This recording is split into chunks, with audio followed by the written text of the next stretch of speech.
Hey folks, welcome back to the Wilderstead channel. Today I'm going out, as I usually do at this time of year, to hunt for mushrooms. Chanterelles, orange milk caps, and hedgehogs are what I'm looking forward to finding. So come along, we'll go for a little hike through the forest and we'll see what kind of mushrooms we can find. I've mentioned before in other videos that I usually find my chanterelle patches near flowing water. And this is no different really. There's the stream right there. Just a nice cool stream up here in Algoma. Beautiful Algoma country. I'm not saying that you're only going to find chanterelles near flowing water, but in my experience, that is where they like to grow. And that's where I put my focus. You can see some hiding in the green shrubbery here. Can you see them? Chanterelles. Right there.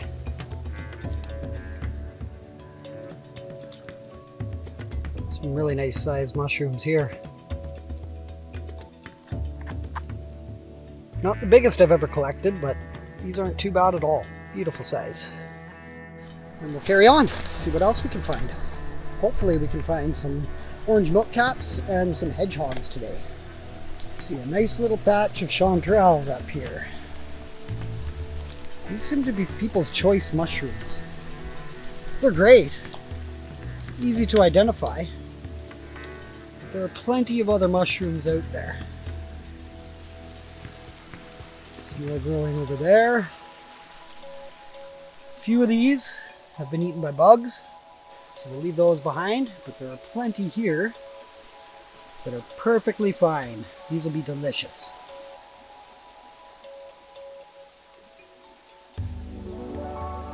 Tasty little things.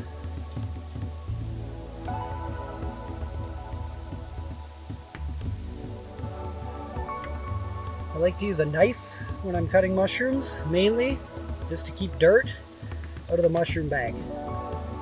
Makes them much easier to clean once you get home.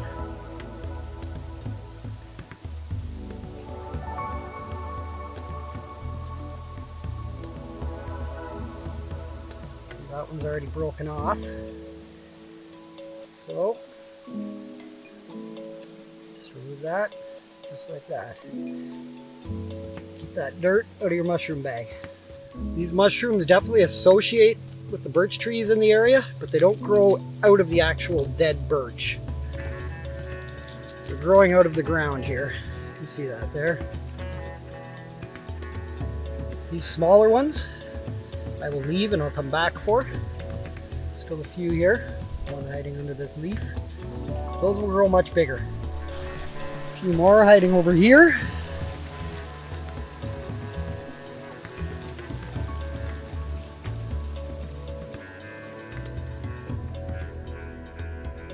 Some neat looking mushrooms there, growing out of this old tree. Long dead. Here's the rest of it. Some more of them growing out of it over there. I'm not sure what exactly those are. Maybe red-belted polypore. Can't say for sure. Neat to look at though.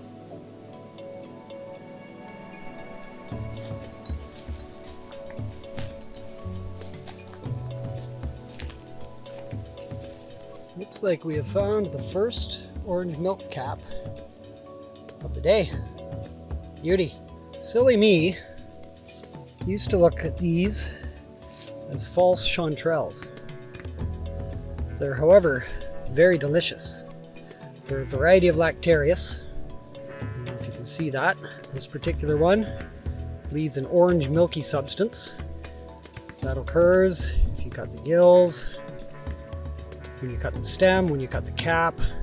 But a couple years ago, I started harvesting them and they are delicious. This is not Lactarius deliciosus. It's Thionus, the orange milk cap. Taking that home with me for supper tonight. Some hedgehogs. Decent size mushrooms. These have been labeled the safer chanterelle by some foragers because they're very easy to identify. See those teeth? The top of it? It does look similar to a golden chanterelle. But those teeth underneath there, that is the distinguishing feature of the hedgehog mushroom. These are going to be delicious tonight.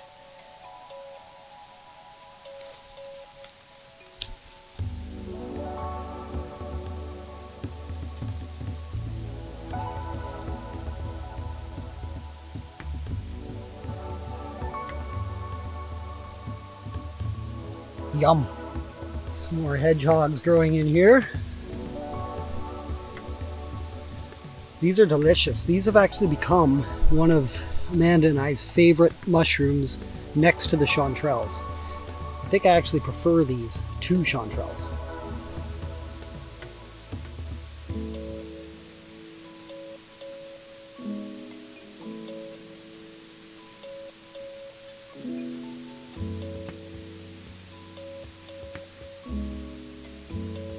They have a lot more crunch to them than the chanterelles do. They hold their texture once they're cooked. Very tasty. And across some beautiful, large hedgehog mushrooms, much larger. These are very nice looking, and they're definitely coming home with me.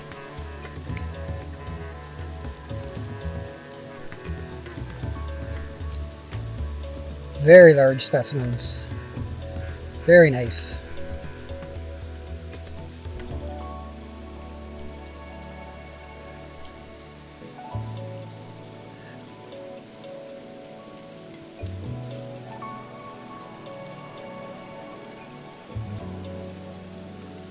Just gorgeous mushrooms. These are so tasty. That's a decent haul of chanterelles. More here, and also a giant bag, mainly hedgehogs. It's too bad the Lactarius, the orange milk caps, weren't more abundant today, but it is still a little bit early for that. Let's get these home, get them cleaned up, get them ready for storage. So here is today's haul of mushrooms. Probably about 6 pounds of chanterelles and a couple pounds of hedgehogs, and somewhere in the mix here there are a couple of the orange milk caps. Now we have to get these all cleaned up and ready for storage or just for eating. I'm just quickly and gently rinsing these off just to get any of the dirt that is stuck on, any sand, little bits of moss, pine needles, things like that. You don't want to soak these things. You don't want them soaking up any more water than they need to. A lot of people soak their wild mushrooms in salt water and things like that. Completely unnecessary. I don't know why people necessarily do that. Okay, everything has had a quick rinse. Hedgehogs over here, a few orange milk caps. The rest is all chanterelles. I'm just going to let them air dry on some newspaper for a few hours, maybe overnight. We'll see how long it takes before cutting them up a little bit and putting them in the dehydrator. Once your mushrooms have air dried for a few hours, just to get a bit of those drops of water and whatnot off of them, it's time to prep them for the dehydrator. All we're going to do is slice these up into slightly smaller pieces. Most of the mushrooms you can probably just slice in half. Some of the extra large mushrooms you might want to quarter. It just really helps them dry out much quicker and much more uniformly. In particular, these big thick stems are going to take a little more to dry out than the caps will. I know there's a lot of folks out there that don't like to dry their chanterelle mushrooms because they're not going to taste the same as when they're fresh. And that's very true, because they're not fresh anymore once you've dried them out. They're dehydrated. And the nice thing is that you will be able to enjoy your chanterelle mushroom harvest throughout the whole year instead of just for a few weeks in the summertime. And especially when you find an abundance of the mushrooms, you don't want to be wasting them. You might not want to eat them all at once, all at the same time. Sometimes we'll also can these mushrooms. We have a pressure canning recipe. I'll link that video somewhere, maybe in the description. But our preferred method is definitely just drying the mushrooms. That way they're shelf stable. They take up very little space. And all you have to do is rehydrate them. And you're ready to use them. Just put them in some warm water. Let them soak that water up. And they become chanterelle mushrooms again. And we'll move on to the hedgehogs.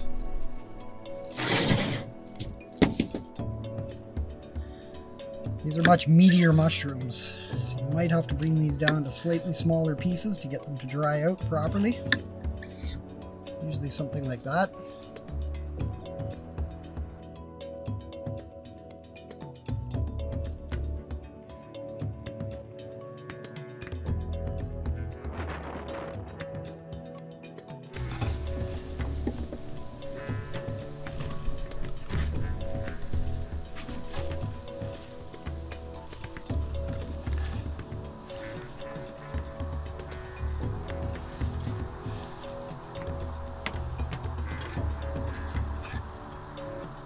Layer your cut up mushrooms on your dehydrator trays. I have several trays in here. Hedgehogs on top, chanterelles down below. Tray with some paper towels on it just to catch any bits that might fall off of the hedgehogs. Pop this in. Mushrooms we're going to dehydrate at 130 degrees Fahrenheit. Take about 4 hours, maybe 5 or 6. Kind of depends on the humidity. And we'll just let those go.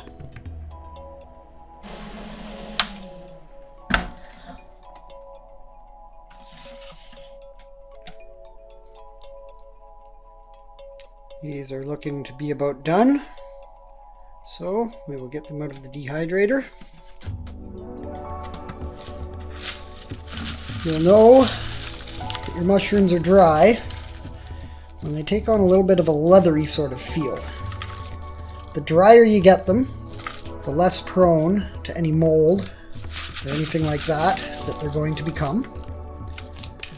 As far as storage goes, long term, we store in these half-gallon mason jars with an airtight lid. These keep for well over a year. We still have some left from last year that are just about gone, but we've been eating fresh because that's what we've been picking lately. Just a great way to store your wild mushrooms.